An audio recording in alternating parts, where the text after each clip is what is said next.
caramba, se han acostumbrado igual que el resto de mis amigos con el que he estado debatiendo estos días en diferentes foros virtuales.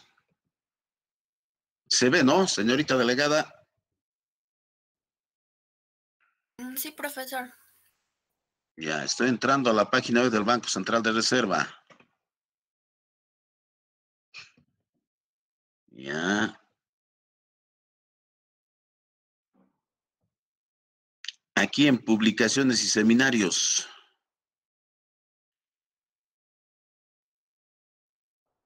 Aquí hay nota semanal, notas de estudio. ¿Ya? A ver qué hay en las notas semanales. Vamos a entrar al último número.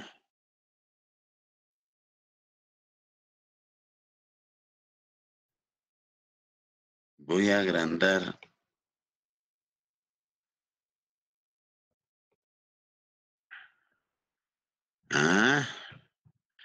A ver qué información tienen: cuentas monetarias, liquidez de las sociedades, crédito de las sociedades creadoras de depósito.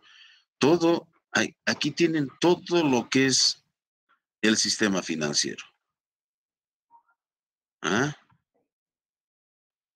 Miren, lean. 443.800 empresas vienen accediendo a créditos de Reactiva Perú y el 98% fueron MIPES. Miren la información que tienen. Ahí está el repos, con cuánto está garantizando el gobierno, cuáles son las tasas de interés, la máxima, la media, colocado, eso es lo que ha colocado. Miren la información que tiene. Por acá nosotros ya nos podemos estar percatando qué está pasando, se está cumpliendo, no se está cumpliendo, con los dineros que está colocando el gobierno a nombre de Reactiva Perú. Entonces, pónganle más atención y esto nos va a dar idea de qué es lo que está pasando en la economía. A ver, ¿qué más tenemos? Caramba.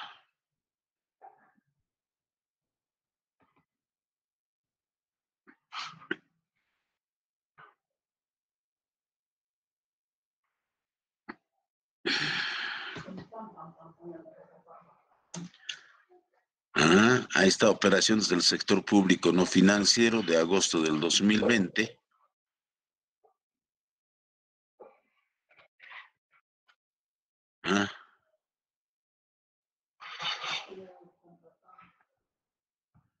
Allí están las operaciones del sector público no financiero, los ingresos tributarios. Acá nos vamos a estar enterando cómo está la captación de impuestos del sector gobierno, si se están cumpliendo sus metas, ¿no? O si está generando algún tipo de endeudamiento. ¿Qué más?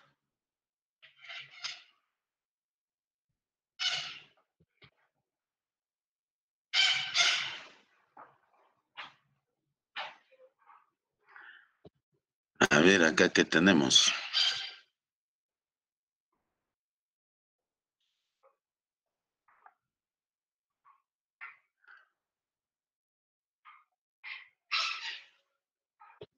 Aquí también está.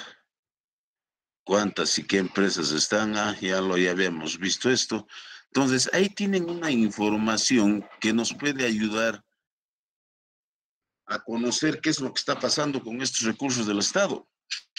El día domingo en un medio de comunicación me hicieron debatir con un abogado y el abogadito son bien curiosos, pues quería sorprenderme probablemente con que sabía economía. Y me decía, el economista sabe que el Producto Bruto Interno ha caído 12%, y esos son los estimados que se ha hecho la ministra de Economía. Entonces le dije, no ha caído 12%, ha caído 32%, le dije. Y lo que tú me estás nombrando es el estimado a fin de año que dice la ministra de Economía que va a caer nuestro Producto Bruto Interno. Y me decía, usted sabe que se necesita mayor inversión pública como economista. y le decía, ya se ha dispuesto más de 6.000 millones y el objetivo buscado no se está logrando. ¿Por qué? Porque a partir de reactivar la economía por el lado del consumo, lo que estamos afectando es un mayor incremento de los productos importados y con esa presión estamos llevando el tipo de cambio hacia arriba. ¿Mm? Evidentemente que a veces se aprende en un discurso, ¿no? Y somos expertos en eso. Entonces hay que interpretar esas cositas. Señorita delegado, ¿para cuándo hemos fijado la entrega de los ensayos? Profesor, no pidió ensayo, solo dijo sobre exposiciones. Ya, por eso, ¿para cuándo hemos fijado eso? Era para el lunes del anterior mes. Eso vamos a retomar y lo vamos a hacer a partir del día miércoles de la próxima semana. Va a ser un maratón de exposiciones. Ahí ya les he dado a conocer algunas fuentes de páginas donde se hace un análisis macroeconómico coyuntural. ¿Ya? Entonces, el día miércoles de la próxima semana empezamos esa maratón. ¿Ya? ¿Cómo hemos dispuesto? ¿Por grupos o individuales? Por grupos de 4, profesor. Ya, entonces esos grupos de 4 son 10, sí, en una sesión y el día viernes más de repente disponemos. Entonces, pues vamos a seguir con los temas porque eran sobre los discursos de 2 ministros. Ya, ok, ya. Con los mismos temas. Con los mismos temas. Lógicamente, enriquezcanlo, pues, con todo lo que se ha estado haciendo en estos 30 días de vacaciones forzadas que hemos tenido, para poder, pero repito, utilícenme variables macroeconómicas y no me utilicen discurso. Estoy cansado de escuchar discursos, ¿ya? No es más, reactiva Perú buscando reactivar por el lado de la oferta para que se mueva, y que para que no se rompan las cadenas de pagos, eso para mí me suena chamullo, y somos expertos en eso. Váyanme más adentro, ¿no? La empresa, su tipo de cambio, inflación, así. Escarben, a ver si nos acercamos un poquitito más a la verdad de las cosas que están pasando en el país. Bien. Buenos días, profe. Disculpe. Adelante. Buenos días. Mi duda iba el hecho de que quizás los temas fueron de la coyuntura anterior sobre el cambio de ministros. No sé si sería posible ver otro tema más actual. ¿Cuál es el tema más actual? Sería ya también con la nueva ministra, con la renovada ministra, se supone, ¿no? Con lo que va a plantear ahora, o algo quizás que se podría hacer es ver el tema de marco macroeconómico que se ha lanzado hace un par de semanas. A ver, el marco, por eso les estoy diciendo, pues actualícenlo a los hechos y fenómenos que se están dando hasta la fecha. El marco macroeconómico multianual es creo que he colgado incluso el marco macroeconómico multianual. Es una suerte de análisis interpretativo de lo que está pasando en el país y de lo que se va a hacerse. ¿Ya? Entonces, eso también utilicen como herramienta. Utilicen como herramienta. Si mal no recuerdo, lo tengo acá, el marco macroeconómico multianual. A ver, voy a ver. Gripe.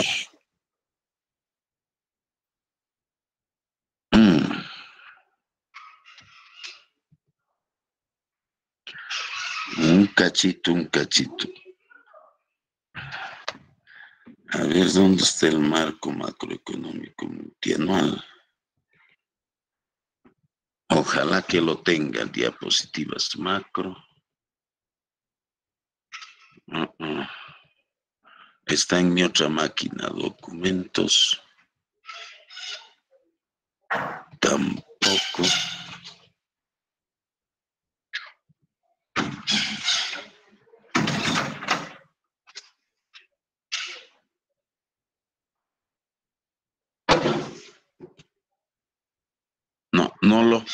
No lo tengo acá en esta máquina, ¿ya? Pero pueden ustedes ubicar porque está en la página web, incluso está para exposición. Ministerio de Economía y Finanzas.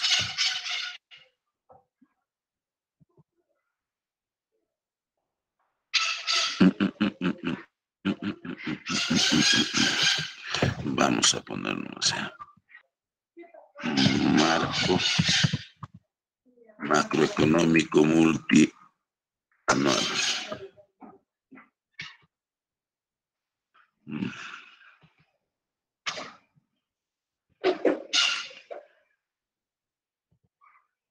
Ya, ahí tienen el marco macroeconómico multianual.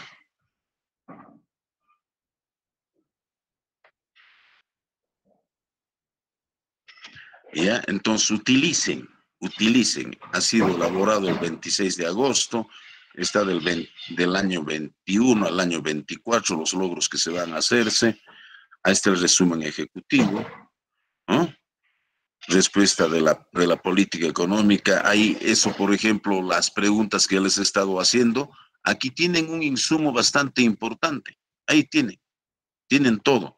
Ahí están fijados los objetivos para los 3 años siguientes en base a una interpretación de la coyuntura actual por el cual atraviesa el país versus el proceso de globalización. ¿Ah? Entonces, con eso más tienen que enriquecer, ¿correcto? Bien, entonces para el día miércoles, con todo ello, ahí tienen el marco macroeconómico multianual. Repito, también está en PowerPoint, ya de una exposición. Si me voy a ubicar en mi otra máquina y les voy a alcanzar. Y enriquezcanlo para esa exposición, ¿ya? Bien, ahora vayamos a clases. He colgado, ¿en qué nos hemos quedado? A ver.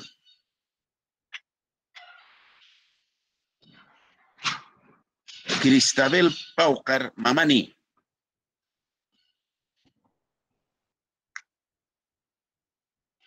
Cristabel. Presente, profe. ¿Cómo estás, amor?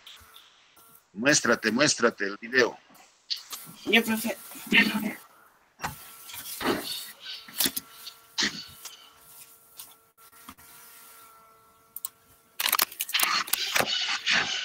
Ahí recién se está levantando, Cristabel.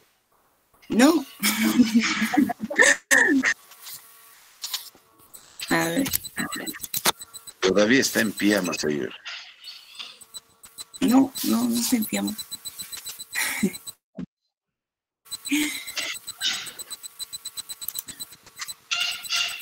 Aquí.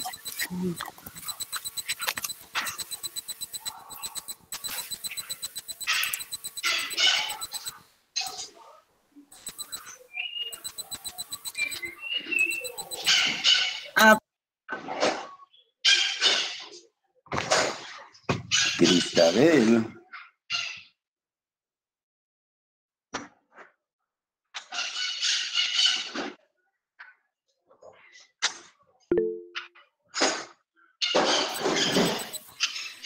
Cristabel.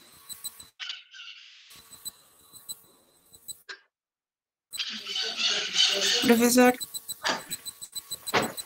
Ya. Activa tu mic. Ok. ¿Ves? Ya dime, ¿en qué nos hemos quedado?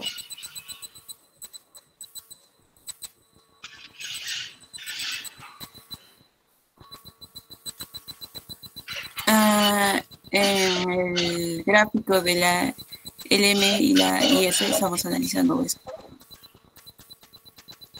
Con economías abiertas, con economías cerradas. Estamos entrando ya a economías abiertas. ¿Hemos entrado o hemos terminado ya? No, hemos entrado. ¿A qué cosa hemos entrado? A analizar la LM y la IS en conjunto. A ver, vamos a preguntar, ¿estás dormida todavía, niña? Emerson Anco Quispe. Presente, profesor. ¿Cómo estás, Emerson? Bien, ¿En qué profesor. nos hemos quedado? Terminamos la relación IS en una economía abierta. Hablamos sobre la demanda nacional de las exportaciones e importaciones. Analizamos el equilibrio y pasamos al tema 6, es el mercado de trabajo. Nos quedamos ahí. ¿Ves? ¿Ves que Cristabel está dormida todavía? Está en, no sé en qué clase se ha quedado.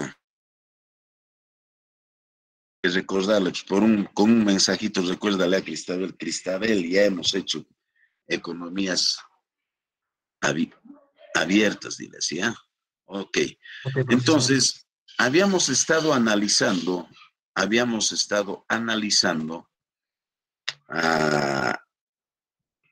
el mercado, una economía, el modelo ISLM con una economía abierta. Un ratito.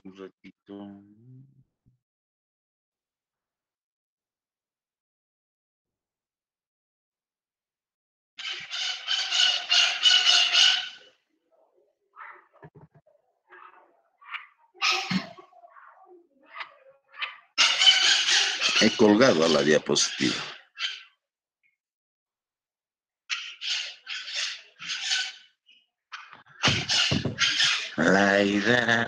Análisis. Esa diapositiva también he colgado ya.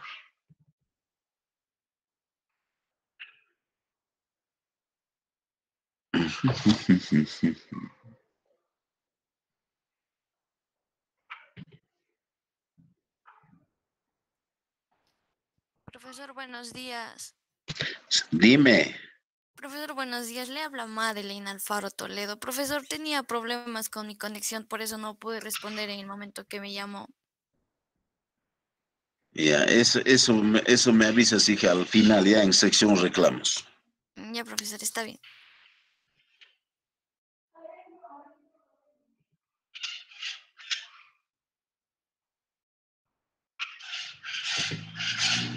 Bien, a ver, ¿se ve, no? El mercado de trabajo. Señorita delegada. Sí se ve. Ya. Sí, profe. Ok.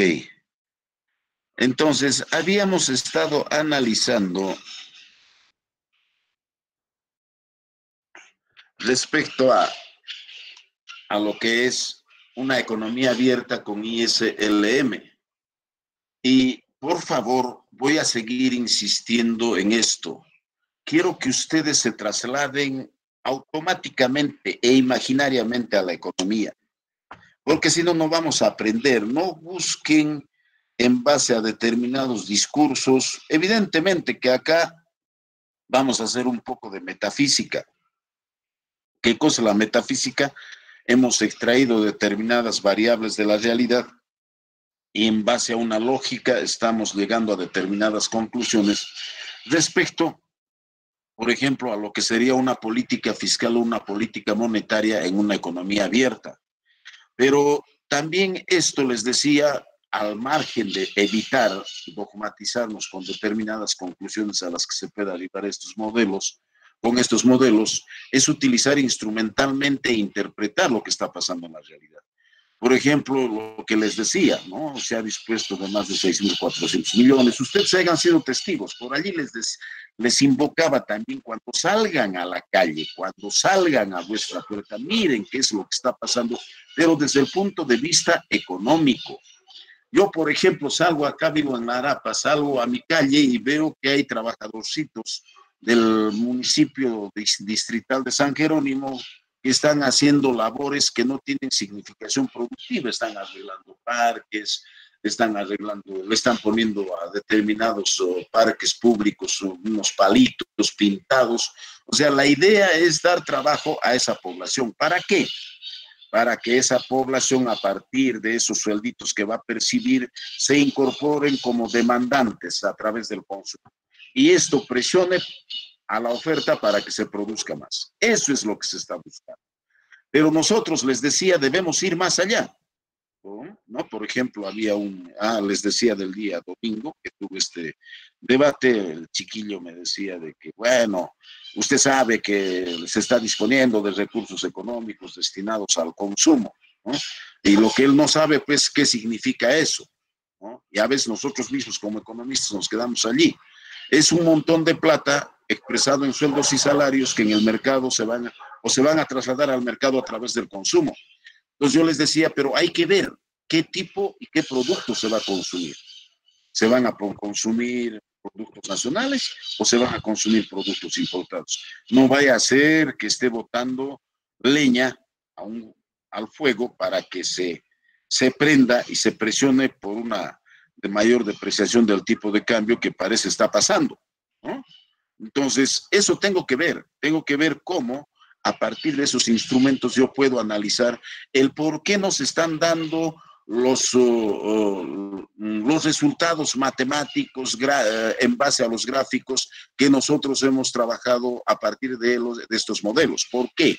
¿Por qué no se está logrando ese tipo de resultados? Entonces, eso nos va a exigir a trasladarnos a la economía y ver esto, pues, de cómo y por qué se está depreciando el tipo de cambio, ¿no? Podemos llegar a una respuesta mayor. Yo les decía, por ejemplo, en virtud de ese tema, en el Banco Central de Reserva, uno de los docentes de macroeconomía nos decía, colegas, hagan investigación en algo que necesite el Banco Central de Reserva. ¿Y qué necesita el Banco Central de Reserva? ¿Por qué varía el tipo de cambio en el corto plazo? Por ejemplo, ahora, ¿no? ¿Por qué está variando? ¿Y qué tendría que hacer el Banco Central de Reserva?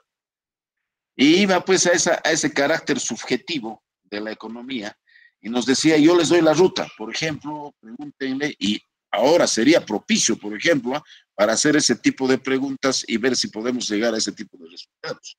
Por ejemplo, diríamos a esos trabajadorcitos, bueno, ya no sería pues incremento de sueldo, sino más bien sería que han encontrado un trabajito y que se les va a dar un salario. Se les diría, ¿usted ahora tiene un salario? Sí. Ah, caramba. ¿Y usted va a gastar en consumo? Y nos debería decir, no, una parte. ¿Por qué no todo? Porque el gobierno está gastando más y ese gasto lo está haciendo con endeudamiento público externo. Y para pagar en el futuro ese endeudamiento nos va a tener que aplicar un mayor impuesto y no voy a tener plata. ¿Y qué vas a hacer entonces? Voy a ahorrar. ¿Y en qué vas a ahorrar? En dólares. Caramba, miren el tipo de raciocinio que se impone en este tipo de enfoques que se da al análisis macroeconómico.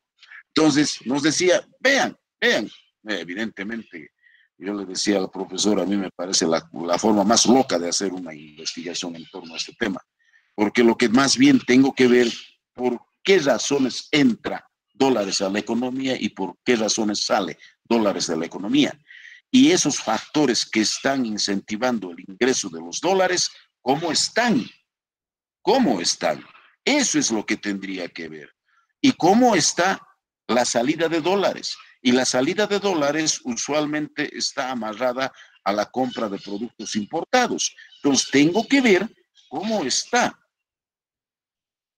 la dinámica en torno a la importación de productos. Evidentemente que esto ha caído en los últimos meses, ¿no? Los montos transados en importación y exportación han caído ostensiblemente, pero más ha caído la demanda de productos importados, lo cual nos ha permitido un mayor ahorro interno a partir de haber acumulado mayor cantidad de dólares en las reservas internacionales netas, lo cual no debía significar que caiga, que haya depreciación del tipo de cambio, pero absurdamente se está incrementando, está en 3.50 y tantos, por encima de lo que se había fijado el Banco Central de Reserva al 31 de diciembre.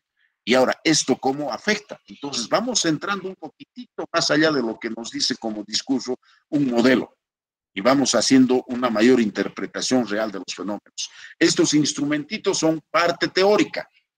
Entonces, esa parte teórica, ese cúmulo de reflexiones, de objetivos que se hacen a partir de determinados estadios coyunturales de estos modelos, lo voy a llevar a la práctica. O sea, esa teoría voy a llevarlo a la práctica.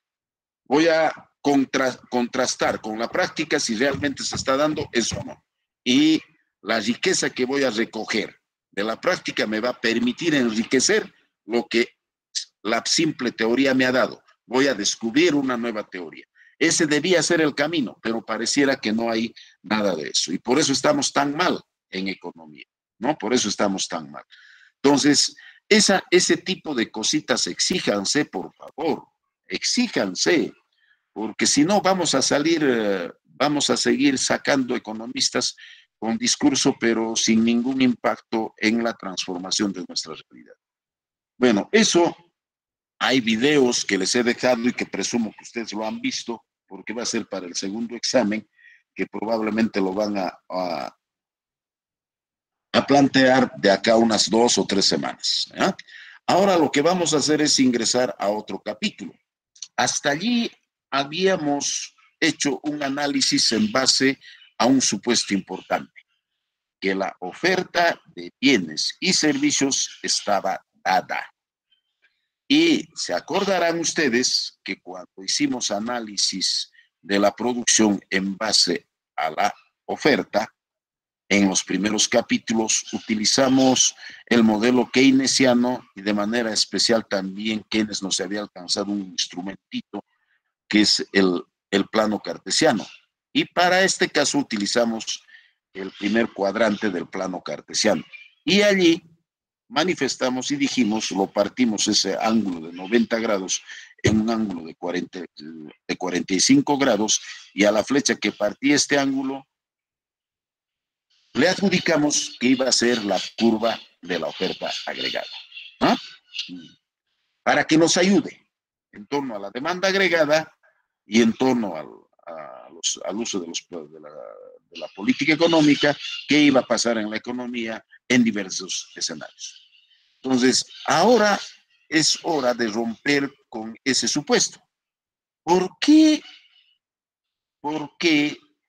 cambia o por qué encuentra dinámica la oferta agregada?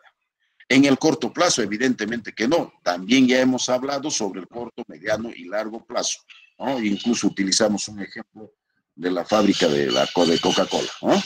Entonces, ahora nos toca ver por qué. ¿Por qué qué haríamos nosotros para que haya cambios cualitativos importantes en la oferta? De partir de esta oferta dada, ¿cómo haríamos que cambie la oferta y que este incremento de la oferta de productos, de bienes y servicios sea sostenido en el tiempo? Porque una mayor oferta nos ayuda a encontrar mayor o nos ayuda a construir mayor empleo, ¿cierto? Entonces, esa misma pregunta es la que los diversos manualistas también se hacen. Y repito, pero estos cambios no se dan pues en el corto plazo, sino se dan en el mediano plazo. Y para encontrar los factores que motivan estos cambios por el lado de la oferta, se comenzó a ver cuáles serían esos factores, cuáles serían las variables que surgen a partir de esos factores que motivan estos cambios. Y se encontró que era el trabajo. También creo que ya les he aclarado, por ejemplo, en lo que es la macroeconomía se trata como el mercado de trabajo y en la economía política se trabaja con el mercado de la fuerza de trabajo. En este caso de la macro se supone que el hombre es el que se vende, no importa por 8 horas de trabajo, no importando cuántos panes va a producir, el salario es único. En el caso de la economía política es un despliegue de energía laboral el que se invierte en la producción de determinados bienes. Esa es la diferencia. ¿Ah?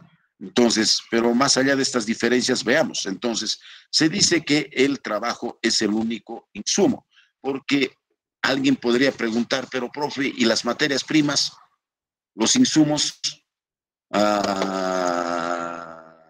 los suministros? Entonces, a pesar que tiene su explicación, ¿no? Que más adelante, de repente, si hay un mayor tiempo, les voy a explicar. Entonces, vamos a suponer que todo eso está dado y que solamente el mercado de trabajo o el trabajo genera valores agregados. Entonces, en ese entender, entonces se dice, entonces, si es el trabajo, el que es el insumo, la materia prima, el que es el único costo en el que incurren las empresas para producir, vayamos a ver por qué. Imagínense, pues, si es el trabajo, entonces el trabajo merece un salario, este es el único costo, entonces tengo que ver cómo se generan los salarios y cómo a partir de esos salarios que pago, que significan costo, se generan los precios de mis bienes y servicios. Y cómo, ¿no?, estas tensiones en el mercado de trabajo pueden alterar en el mediano, pueden ser alterados en el mediano plazo para poder generar nuevos escenarios productivos. Entonces, entramos a eso y decimos que evidentemente es el trabajo el que nos va a llevar, nos va a ayudar a ver estos cambios. Ahí tienen algunos conceptos fundamentales y lo que para nosotros es importante es precisamente las variaciones del desempleo, la determinación de los salarios y la determinación de los precios, que nos va a llevar a la tasa natural de desempleo, una nueva variable que nos va a permitir analizar la economía en equilibrio. Bien, entonces, el mercado de trabajo, el mediano plazo. Una respuesta a medio plazo para un aumento de la demanda. Vamos también a tocar una función de producción que nos va a ayudar a explicar algunos temas que vamos a ir tocando en esta parte. Una mayor producción supone un aumento del índice de empleo. ¿Qué quiere decir? Que si yo estoy produciendo más, se supone que estoy incorporando a un mayor número de trabajadores para esa mayor producción, ¿no? Repito, de allí vamos a trabajar con una función de producción que nos va a expresar esta primera parte. El aumento del empleo provoca una reducción del desempleo. Evidentemente, el trabajar para producir más que genere nuevos puestos de trabajo, al mismo tiempo esto nos va a llevar a la reducción del desempleo y de la tasa de desempleo. La reducción del desempleo presiona sobre los salarios. ¿Qué quiere decir?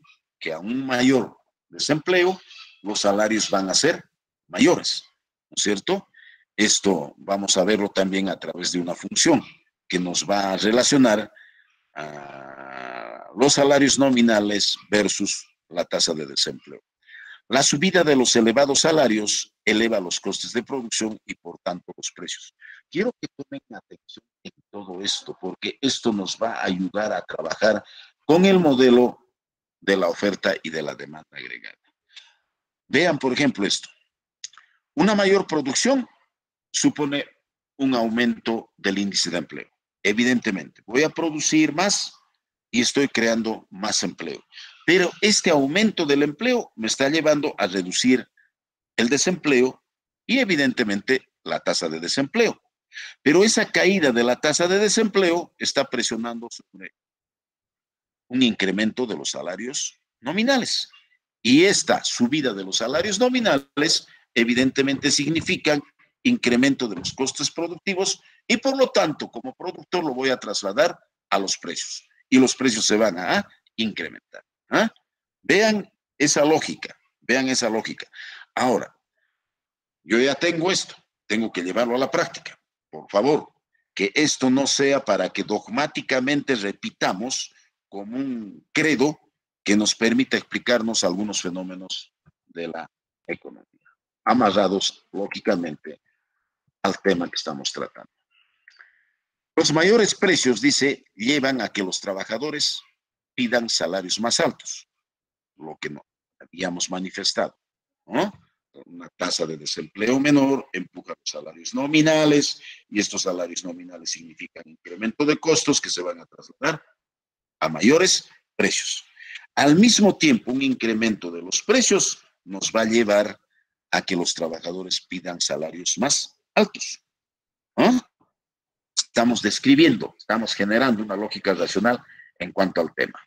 Los precios y los salarios, el mercado de trabajo se ajusta a través del mediano plazo e influyen en la producción. ¿Qué nos está diciendo? Que todo esto que estamos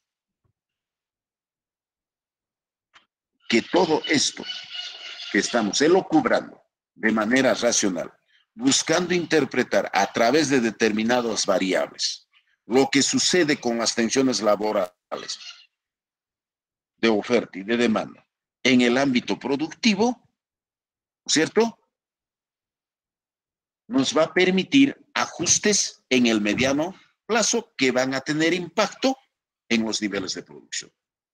Que quede claro eso. Entonces, es vital que entendamos todo eso. Ahora, aquí tienen algún tipo de información. A ver, hasta allí, ¿alguna pregunta?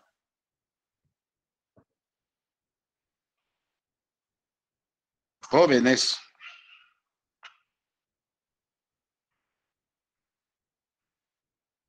¿Alguna pregunta?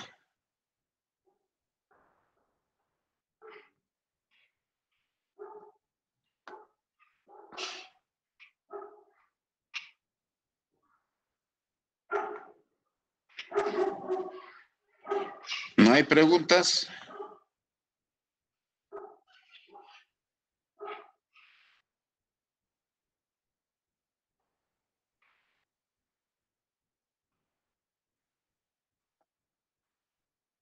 Bien, aquí hay información estadística respecto al comportamiento de la economía norteamericana. Dice una gira por el mercado de trabajo. La población de los Estados Unidos es de 270 millones. En el caso nuestro diríamos que la población en el año 2018 en el Perú fue de 32 millones de habitantes, menos la población en el caso peruano, de 14 años, estamos hablando de alrededor de 10 millones de habitantes. En el caso de la economía peruana, estamos hablando de que existe una población económicamente activa que alcanza los 22 millones. Y los mayores de 18 creo que se están ubicando por encima de los 17 millones. De estos 17 millones, ¿no es cierto?, nosotros podemos hallar la tasa de actividad. Se conoce, por ejemplo, que el número de trabajadores antes de la pandemia en el sector privado y en el sector público alcanzaban aproximadamente a los 5 millones, de los 17 millones, 5 millones. Y 12 millones de trabajadores eran informales. Entonces, si nosotros deseamos hallar la tasa de actividad, diríamos pues estos 5 millones entre los 12 millones, ¿qué parte porcentual es? Y vamos a encontrar que es el 30% aproximadamente. Entonces, en el Perú, la tasa de actividad sería el 30% aproximadamente. ¿Ya? Menos aún, ¿no? Porque ahí vamos a encontrar la tasa de desempleo, ¿no? La tasa de actividad estará en el Perú, antes de la pandemia estaría sobre los 24-25%, ¿ya? Y la tasa de informalidad es la mayor, que está sobre el 70%.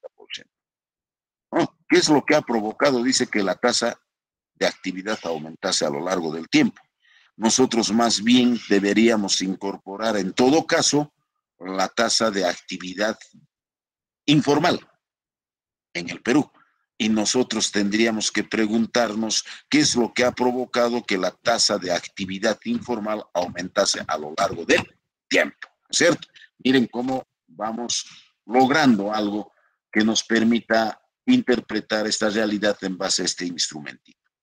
Entonces, ¿y a qué cosa es la tasa de desempleo? El número de desempleados entre la población económicamente activa. Ahora, la tasa de desempleo en el Perú creo que está alrededor del 5%. El 5% de 17 millones, ya ustedes se pueden estar imaginando a cuántos milloncitos alcanza la tasa de desempleo. Ahora, en épocas de pandemia, dice que la tasa de informalidad está por encima del 80% a nivel nacional. Lo que nos faltaría es saber cuánto es la tasa de informalidad laboral en la región. Bien, ahora, la tasa entre el empleo, el desempleo y los inactivos, que son aquellas personitas que pierden el empleo y ya no se encuentran en la búsqueda de un nuevo empleo, hay un constante caminar entre estos tres segmentos humanos, ¿no? Los que están empleados pierden el empleo, pasan a ser desempleados, se considera desempleado en el caso peruano aquellos trabajadores que, habiendo perdido su trabajo, están en la búsqueda de empleo durante los 3 meses siguientes. Cuando ya dejan de buscar empleo, pasan a ser inactivos o parados. Entonces, usualmente, los desempleados que están buscando empleo encuentran trabajito y pasan nuevamente a ser parte de la PEA activa, ¿no? O aquellos desempleados que se cansan de buscar empleo pasan a ser los parados, ¿no? O los inactivos. Y a veces los inactivos en la ya no búsqueda de trabajo encuentran algún tipo de oportunidad y pasan también a ser empleados. Y de igual manera, aquellos que pierden el empleo, por ejemplo, en el caso peruano, sería importante este segmento, ¿ah? Porque si ahora por pandemia se ha perdido empleos, por ejemplo, 2 o 3 millones, de repente de esos 2 o 3 millones, la PEA esa población tiene una edad superior a los 50 años, ya no va a poder encontrar trabajo. Entonces pasarían a ser los inactivos permanentes, los parados, que se sumarían, ¿no?, a los otros que han dejado de buscar empleo.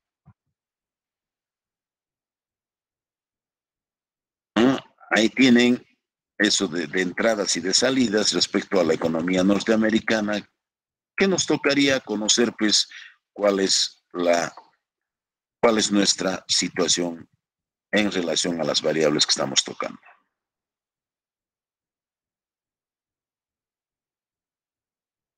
Bien. ¿Alguna pregunta? Y ese es el mayor problema nuestro, ¿eh? Acá tenemos algunas diferencias entre los trabajadores. ¿Alguna pregunta, jóvenes?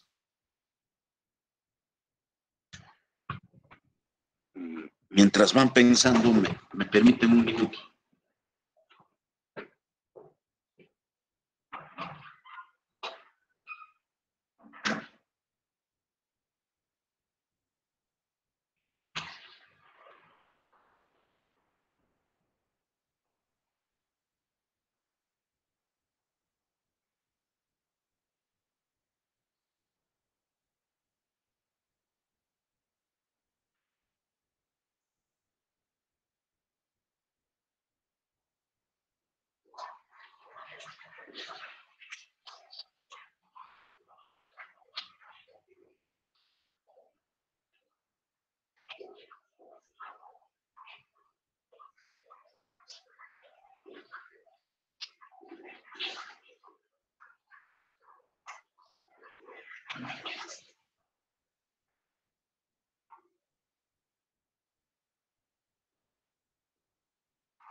Bien, jóvenes, ¿alguna pregunta? Bien, no habiendo ninguna pregunta, sigamos avanzando.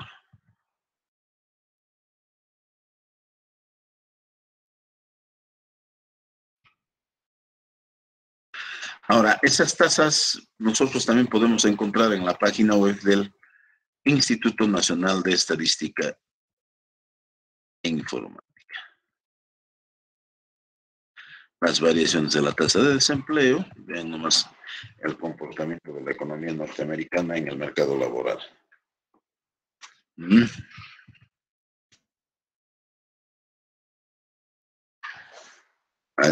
Y allí algunos resúmenes, ¿no? Cuando el desempleo es alto, aumenta la probabilidad de que los trabajadores pierdan el empleo, disminuye la probabilidad de que los desempleados encuentren otro trabajo, aumente la duración del desempleo.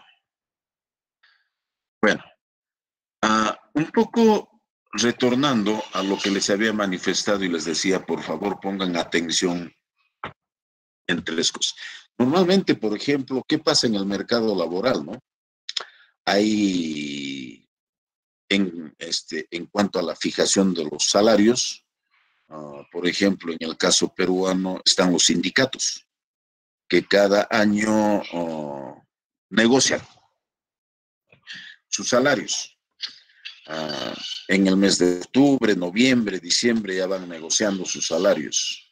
¿En virtud a qué negocian? Bueno, si son empresas públicas, en virtud a los índices inflacionarios, porque van a pelearse, van a discutir para que se les incremente en función a los niveles o a las variaciones del nivel de precios. ¿Para qué? Buscando mantener su capacidad adquisitiva. En todo caso, más adelante vamos a hablar de esto del salario de reserva.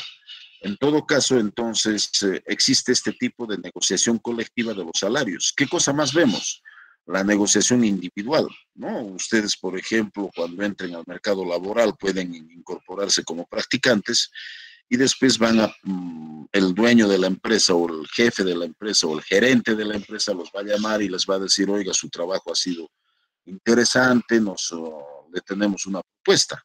¿Cuál es esa propuesta? Bueno, deseamos que se quede en la empresa. Le hemos estado pagando una propina como practicante, que es el salario mínimo, y le ofrecemos 2,000 soles. Entonces, de repente, ustedes conociéndose y conociendo el aporte laboral a la empresa, van a poder decirle, bueno, me parece muy poco, mis pretensiones son más bien de 2,500 y van a llegar a una negociación de ese tipo, ¿no? Después existen los salarios de eficiencia, ¿no? Donde te pagan de acuerdo a tu trabajo, que no te distraigas, y con cierto tipo de restricciones, ¿no? Si te encontramos, te despedimos, ya no vamos a ponerle a alguien que te controle, simplemente vamos a confiar en ti, pero si te descubrimos algo, te vamos a votar. Algo de eso, por ejemplo, pasó con lo que era la SUNAT. Imagínense que en el caso de la SUNAT antes quedaba en Santa Catalina Ancha, y era pues un coladero, porque la corrupción se había institucionalizado en esa empresa. Quien debía impuestos podía negociar en el mercado persa que se había estructurado allí para comprar conciencias y no pagar sus impuestos y no cumplir con el fisco. Entonces entró el chino en el año 90 y cerró la SUNAT y convocó a gente joven. Y los salarios que ofreció fueron pero sumamente altísimos. Si el salario mínimo estaba en 100 soles, comenzó a ofrecerles salarios de 1,000, de 1,500 soles, o sea, 10 veces a 15 veces más. Pero les puso determinadas restricciones, que no se podía hacer favores ni a la esposa, ni al esposo, ni al pariente, ni a nadie. De allí que se les estaba pagando este tipo de sueldos privilegiados. Y que si les encontraba haciendo actos o cometiendo actos ilegales, iban a ser despedidos. Entonces, un trabajador bajo esas condiciones y ganando lo que ganaba, no podía poner en riesgo ese tipo de escenarios, ¿no? De igual manera, trató de hacer lo mismo en el Poder Judicial, pero el Poder Judicial antes cobraba en moneda nacional, les incrementaron los salarios, los riesgos fueron mayores y ahora te sacan en dólares. Entonces, hay pues determinadas formas de negociar, de ver cómo van a ser los salarios. Y ustedes pueden enriquecer todo esto a partir de observar en las diferentes instituciones públicas y privadas este tema. Por ejemplo, hasta hace 6, 7 años nos demoramos bastante. En las tiendas, en los grandes malls, no habían sindicatos, en Plaza Vea, en Totus, etcétera, etcétera. Y los salarios eran pues bastante deprimidos. Alguna vez creo que se los comenté. Bueno, si no, se los comento ahora. Yo tengo un pariente, por ejemplo, que trabaja en Sodimac y era pues jefe de grupo. Tienen un sistema de organización bastante interesante y bajo su mando estaban 20 personitas, 20 trabajadores. Entonces, un día la alta dirección les había enviado una encuesta para que se les pregunte cómo se sentían en el trabajo. Y la mayor parte de ellos manifestó a través de ese documentito que no estaban nada bien, que no estaban nada cómodos, que no estaban felices. Y el pariente se vino en la noche y me comentaba y me decía, no sé qué pasa con los peruanos, ¿qué ha pasado? Le decía. Y esa fecha, el salario mínimo estaría ya sobre los 600. Y no sobre los 600. Y me decía de que, bueno, pues me han mandado una encuesta y la mayor parte me dice que está incómodo porque no está contento con lo que gana. ¿Y cuánto están ganando? Le dije, están ganando el mínimo, 600. Y le dije, entonces les dije, si no están contentos, váyanse, porque hay una cola de trabajadores que quieren ingresar a la empresa y que estarían felices con ese sueldo. Pero le dije, lo que a ti te han preguntado es cómo se sienten los trabajadores y ese es pues el sentimiento que se está expresando, le dije. Y el salario me parece muy poco, de manera personal. Le dije, ¿y tú cuánto estás ganando? Y él estaba ganando con una diferencia de 100 soles para ser jefe. ¿Y tú estás contento? Claro que no estoy, pero ¿qué se va a hacer? ¿Cómo que se va a hacer? Si a ustedes les fijan objetivos de venta cada vez mayores, entonces también díganle pues que necesitan participar de esos mayores, de esas mayores ventas con un mayor porcentaje que se sume a vuestro salario.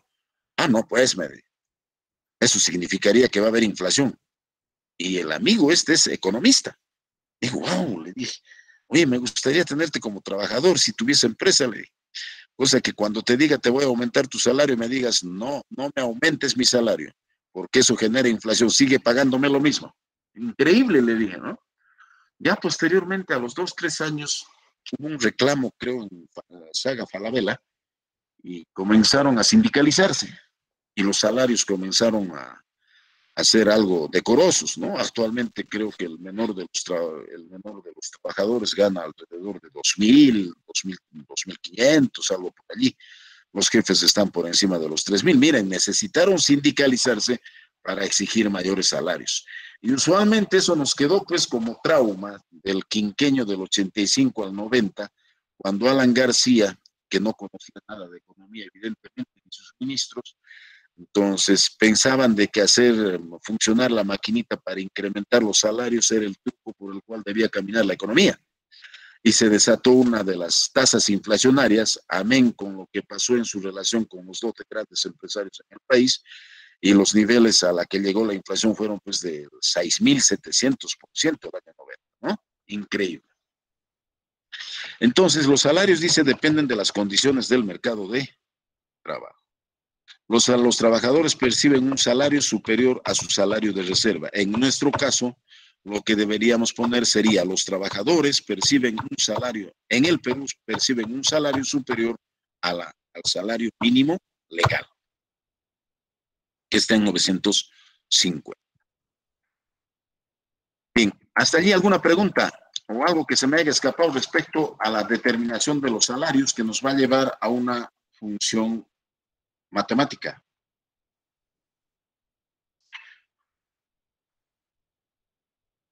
¿No hay preguntas?